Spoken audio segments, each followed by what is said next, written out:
Hi everybody, this is Dee at Aloha Astro, and today we're taking a look at the new moon in Virgo, September 17th, 2020, and it occurred at 7 a.m. this morning Eastern Time at 25 degrees, 1 minute of Virgo. And let's read what I have written for the energy of the day. And this painting actually, to me it looks rather modern, but it's actually from about 1830 according to the information where I found it. So it's in public domain, and I think it definitely embodies the harvest season and the turning of the seasons as we head into the fall, and we're taking stock of our stores and what we have to help get us through the winter and the leaner months ahead after coming out of all the abundance of the summertime, which is one of those Virgo concerns. And of course, most of us nowadays are not busy gardening and having to rely upon everything our garden has produced to live on, but it's still a time of taking stock of what you have, being grateful for what you have, figuring out what you need, and then managing those things. So let's read through here. New moon in Virgo, Thursday, September 17th, directs your attention to examining your needs and determining the actions required of you to meet your goals, as the moon conjunct the sun in Virgo forms a trine to Sirius, Saturn, and Capricorn, and a quincunx aspect to action-oriented Mars in Aries. Both Mars and Saturn are retrograde, so it is likely that you will have to go back over something and make necessary adjustments after a reality check. If you determine outside help is needed or a new plan must be made, Mercury in relationship-minded Libra, quincunx Neptune in sensitive Pisces can bring cooperative and inspiring assistance. We all do seek the best for ourselves and others under this aspect, and the Virgo new moon makes the solving of problems and prudent management and utilization of resources a priority. Despite Mercury in Libra and Venus in Leo accentuating romance, they have entered cold feet squares to Jupiter in Capricorn and Uranus in Taurus. Even if love is feeling good and it's the change you've been wanting, a fear of commitment and potential loss of independence is casting a shadow on thoughts of going further, or perhaps your new love interest has gone quiet. Do not make final decisions in matters of the heart under the dark of a new moon, and avoid the Virgo transit pitfall of hypercritical rumination over uncontrollable people or circumstances. Focus on improving yourself and your environments. So let's take a look at the Sabian symbol for this particular degree. We round up to 26 degrees. And it is a boy with a censer serves the priest near the altar, the first stage of actual participation in the great ritual of planetary evolution. Whether we think of the ancient mysteries, or of a Catholic Mass, or of some still more transcendent ceremony in which great beings charged with planetary responsibilities are involved, we are dealing with a type of archetypal activity. The ritual is archetypal in that it represents, in however small a field of activity, a portion of the evolving structure of the cosmos, as this structure is understood in its sacred sense. Every such activity is performed in the presence of God. Menial as it may be, it nevertheless acquires a sacred meaning. This is the first stage of the 36th five-fold sequence, which brings us to the close of the first half of the cycle. The individual is educated, i.e. led out into the world of transcendent activity, the world of archetypal performance. He must learn to serve humbly and with intense attention in what as yet is beyond his spiritual understanding. He learns to perform every action superpersonally. He learns to practice in the presence of God. So let's take a look at what we have going on in terms of transits over here at planetwatcher.com. And the opposite side of the chart wheel to Virgo, where we find the sun and the moon today conjunct in Virgo, is Pisces energy. And we have in that polarity the material world versus the spiritual world, The idea of discernment and looking at things and examining things very closely and prioritizing, organizing, utilization of things. And in the Pisces energy, we have an all-inclusiveness and other levels of existence, rather than the prioritizing and close examining where things are very particular. With Virgo, we have a great deal of dissolving of boundaries and expansion outward, seeking more beyond us in the Pisces energy. And we do have a loose opposition with Neptune, which rules Pisces right now, between Moon and Sun and Neptune in Pisces. But I feel like the more important aspect here is actually Mercury in that quincunx to Neptune, where we can choose to use the refined energy of both of these signs in a way that's going to heal relationships or solve problems, come up with new plans or new designs that use the technical skills or perfection-seeking energy of Libra and the imaginative process of Pisces energy. So we have the ability to basically build bridges here with this energy, and it can help us overcome the opposition that's going on. We also have some squares that are in play that I mentioned, and I think we'll feel this more in terms of relationship and some of our own fears of things like commitment. Mars in a square to Saturn, that can be some fear of the work that lies in front of us, whether it's relationship oriented or anything else that we're going after, that the task can look very daunting. And because Aries is very self-focused, particularly the commitment of Saturn can be felt very strongly with Mars in Aries, that there will be control exerted upon an individual's actual ability to make up their own mind about what they're going to do with their time or their body or anything that's required of them. And the idea of requirement comes up a lot under the lunar transit with Virgo. Virgo is very needs-oriented. It's a mutable, which means flexible or adaptable, earth sign that is ruled by a communication planet, Mercury. So it's quite analytical and intelligent and seeks the solution to problems. It rules the 6th house of health and habits and hygiene and our daily rituals and routines, our daily job and our dharma, our service-related work, whatever we're doing to stay in our body, how we use our body, how we take care of our body, and the basic necessities of living, to be here in body and deal with being in body. Whereas in the Pisces realm, we're looking at a spiritual realm here where we're not as concerned with our material needs, and we're very concerned with our material needs here in Virgo. And the aspects that are going on with the trine to Saturn is very constructive. To a degree, it's pulling in Pluto and Jupiter along with it, but it's definitely right on point here with 25 degrees with the Sun and the Moon and 25 degrees with Saturn. We're locked in tight with that trine to Saturn in Capricorn. So we're looking for something steady, practical, and we're also realizing that we have to get real about something, that there may be things that we really do have to attend to.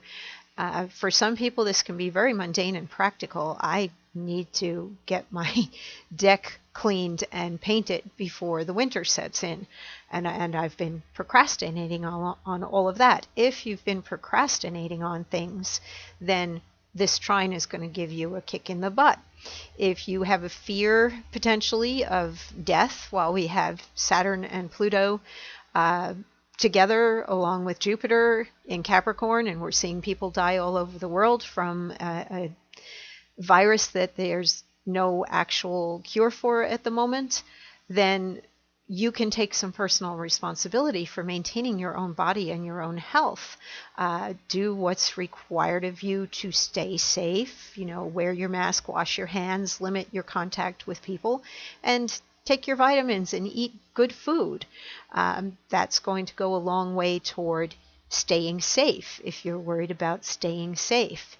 And for the long term as well, even if Virgo can sometimes be very humble, or, kind of puts other people before them in service, it is very important while the new moon is here highlighting the emotional connection to the sense of self, that if you've not been taking care of yourself or paying attention to yourself and your needs, and you've been swinging to the other extreme where you're putting other people first, and it's been a negative experience for you.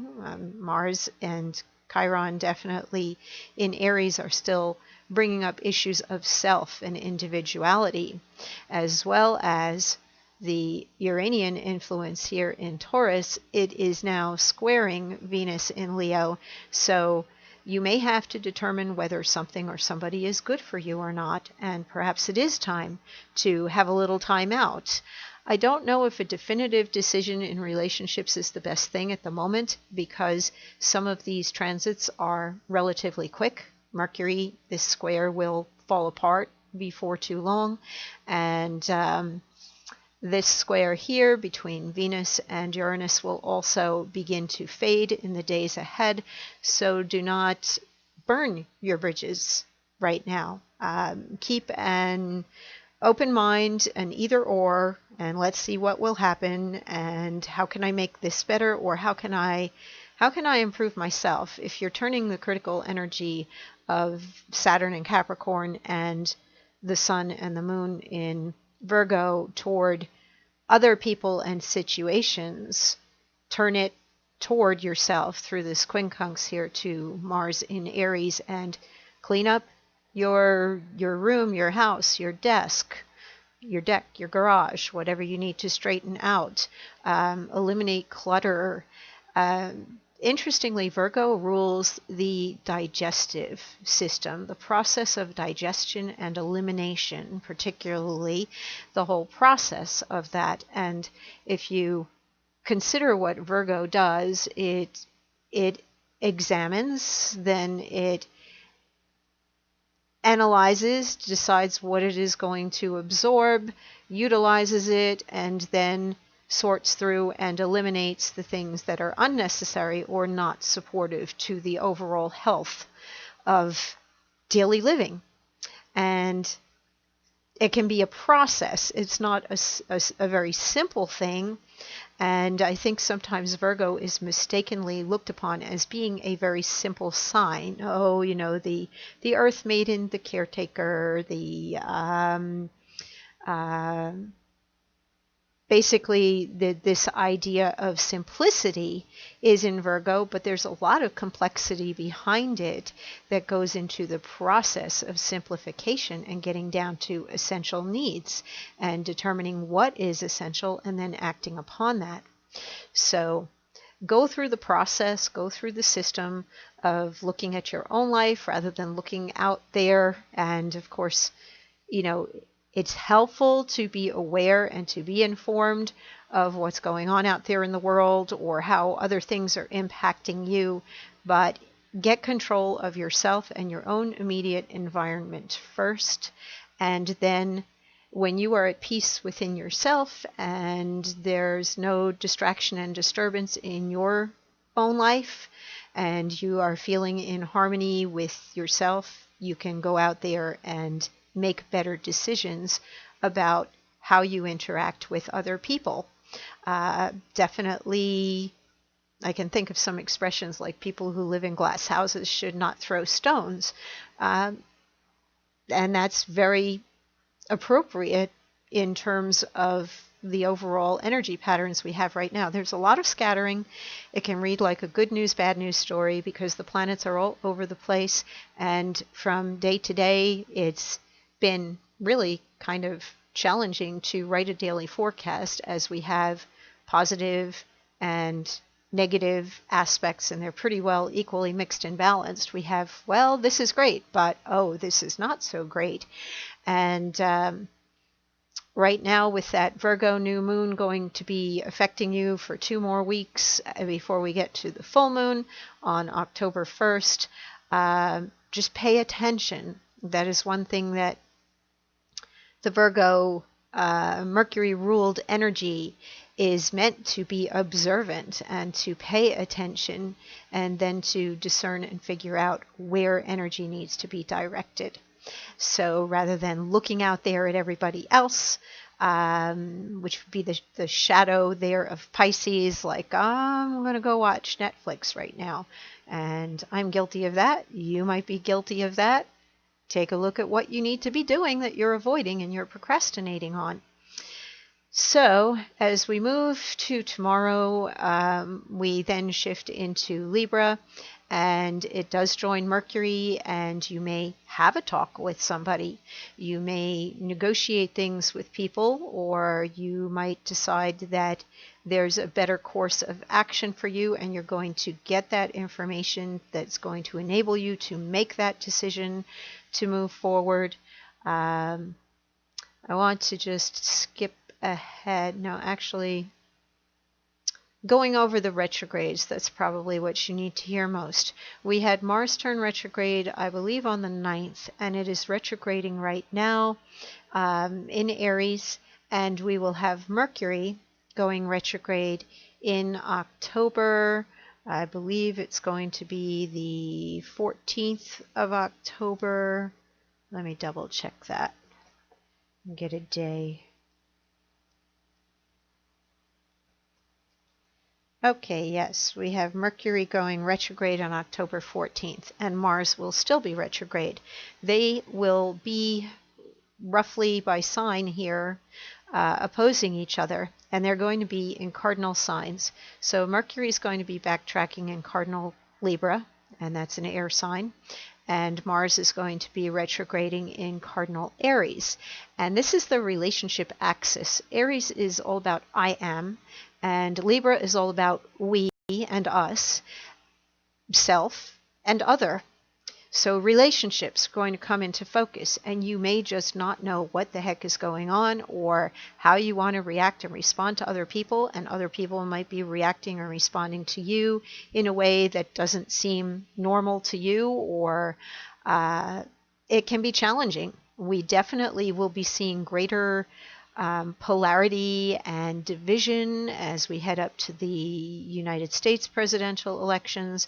I don't know if that's going to have a larger effect on the rest of the world as well, because I'm not presuming that everybody who's watching this is all in the United States.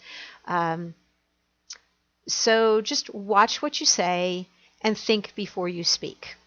And that is from October 14th until November 14th. We have Mercury come out of its retrograde on October 2nd, I believe. At the same time, Pluto comes out of retrograde.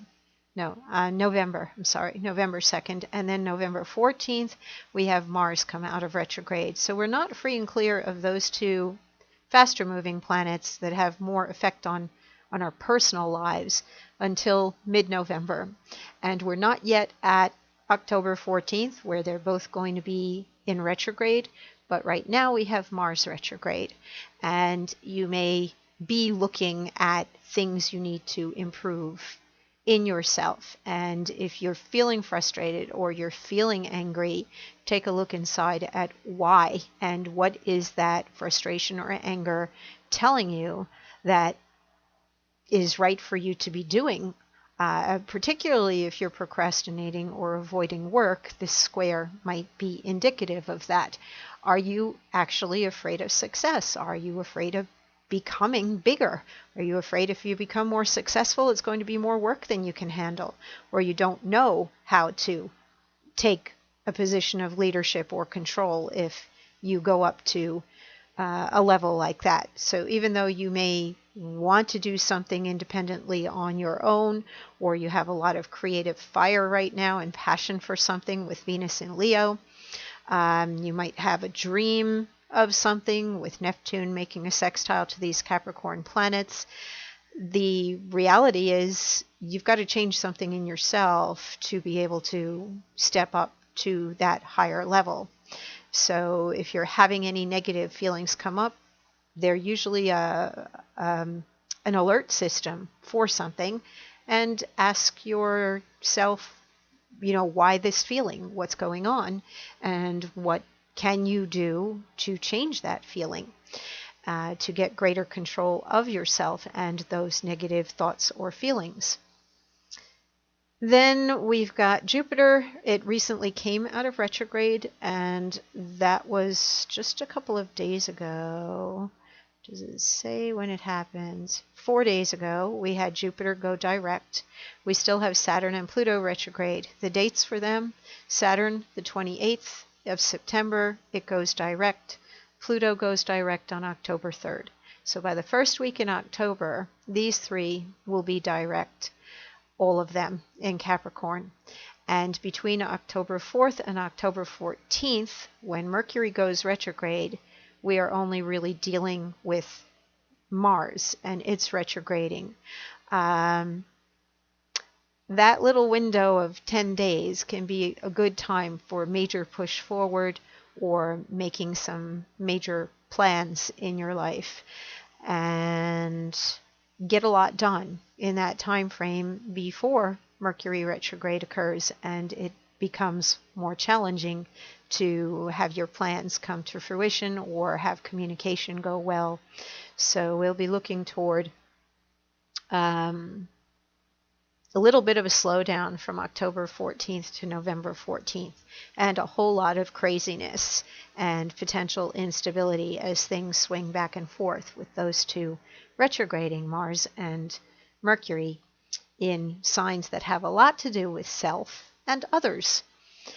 Anyway, I think that's about it. We'll talk more when we get to the full moon of October 1st. And October is just a really interesting month because the 1st gives us a full moon, and so does the 31st. We have a blue moon in the month of October. And Halloween, full moon, Saturday, it should be fun. Hopefully we can find safe ways to have fun and enjoy that Halloween. And now we're just getting the little taste of fall coming, which is something else that Virgo new moon is making us more aware of. Today, I'm thinking of putting socks on my feet, which is always kind of heartbreaking and a sign that summer is really at an end or close to an end. But I'm sure there's still a few more warm days before we head into the pumpkin spice season. So take care, everyone. Stay safe, and I will talk to you soon at the full moon.